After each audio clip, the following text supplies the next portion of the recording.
What's happening? I love side hustles, and my side hustle is YouTube. I've had a lot of others too. And I talk to people a lot about side hustles because there's everything from the very common, very popular driving for Uber to loan signing agent to personal trainer, whatever. And so there are just a ton out there. I love hearing about them because I'm always open to the idea of picking up another side hustle, something that maybe can scale. Those are the ones I like the most. But I talk and present on side hustles a lot too. And I think there's a lot of opportunity for people. So I love people having ambition, gumption, and the hustle to go out and do them. But generally, I think of side hustles falling on a spectrum. And that is just to help people think about, as they are considering side hustles, what might be the right side hustle for them. So I've always thought of the spectrum in two ways. And I realize because I ran into someone who's telling me about their side hustle, and I think it is the worst side hustle I've ever heard of. So bad, in fact, that I think they should not do it. And so I'm going to tell you what it is, why I think it's bad, and it's actually made me rethink the spectrum of side hustles. I've always thought there's a spectrum of side hustles. On one end of the spectrum is time for money.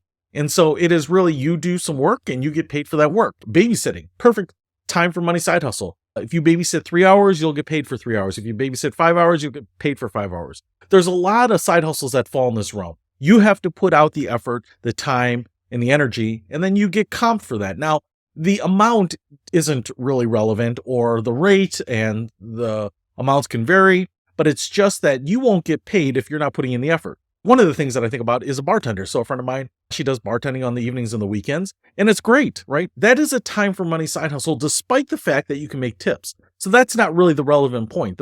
It's not relevant that she can make $10 an hour on a Wednesday night and $40 an hour on average on a Saturday night. That's not what I'm trying to say. I'm just saying that you're trading that time for money. And thus, there's a limited amount of it. You can only work 24 hours a day, 7 days a week, 365 days a year. So there's just a maximum amount of money you can make. Now, I'm not saying those aren't great, and those are most side hustles. Like I said, even driving for Uber, whether it's $14 an hour or whatever it is, and you've got to put in the hours to make the money. On the far end of that is the passive income types of side hustles. And those are great.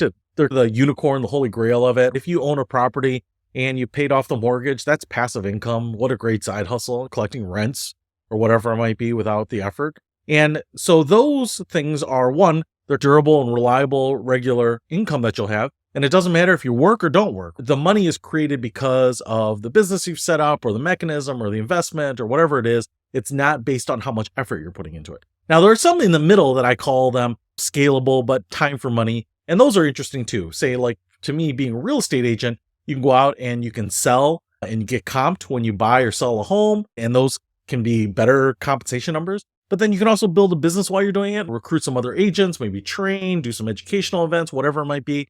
So there are some that kind of split the difference a little bit too. And that's why I call it the spectrum, because on one hand, I could just take a minimum wage job, just work for $9 an hour. That's fine. That's probably the lowest end of the side hustle spectrum you should be on. But on the high end, if you have an app, or you're a software developer, you build an app, those could be really great, scalable, passive income opportunities. And where I bring this up is because the worst side hustle I've ever heard about was being explained to me very excitedly by a nice lady. I have no problems with the enthusiasm on it, but she was selling basically a membership service to access her as a life coach.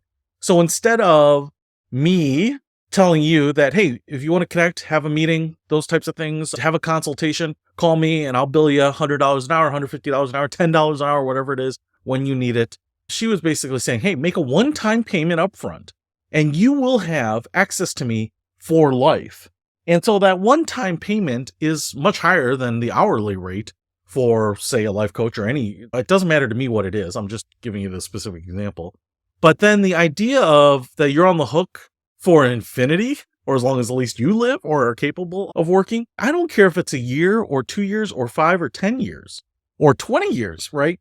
That is terrible. Why it feels good is because you feel like when you get people signed up, you're getting some money in your hands, in your pocket right away, and maybe more money for no effort at that point.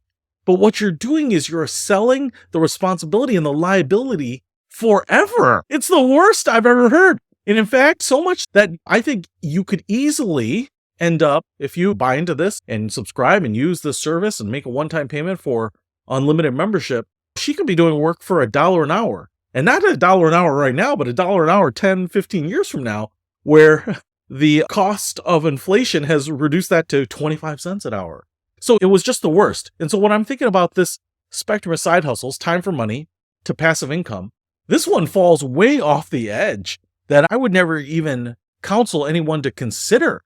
And in fact, not only do I think it's a bad idea, I don't think you should do it versus any of the other ones that are maybe what people might say have more stigma or more demeaning. I would babysit over that because at least if I'm not making my money, if I am getting frustrated with the work, if people are abusing the service, I can just stop babysitting. I can just say, I'm going to quit. But now you've sold them with a contract, presumably, for an indefinite amount of time. And so if you're going to say, hey, I'm out of this business or whatever, I feel like people could sue you, ask for the money back. But I tell you what, the catch-22 of this is you want people to see you as a value add, as a resource, and use you. If they're not, they're voting with their wallet and their feet saying, hey, I don't really find your wisdom valuable, so I'm not going to use it. You don't want that. You actually want them to use you. So it's like the worst. You want them to use you. You've charged them once. You'll never get paid again. And every time they use you, your per hour earnings are going to go down. Your effective hourly rate. Just terrible. It's the worst side hustle I've ever heard of. I don't know. Maybe there's a worse one. Maybe there's a side hustle out there where people do work and then they pay the person, their customer. Maybe that's worse. I've never heard of it. It might be like a Giffen good in economics. It's a theoretical good that doesn't exist. But this one, as it was being excitedly explained to me, I was just aghast thinking, okay, where's the blow-off valve? Where's the safety net on this one? Because it seems like you have capped upside and unlimited downside. Yeah, that's brutal. So anyway, as you're thinking about side hustles, business opportunities, whatever it might be, keep in mind how you're doing it. And the beauty of time for money is it's simple. It may not be glamorous. You may be capped on what you're earning, but you know what? You're not bound to some sort of responsibility much later either. It's worth it. That's it.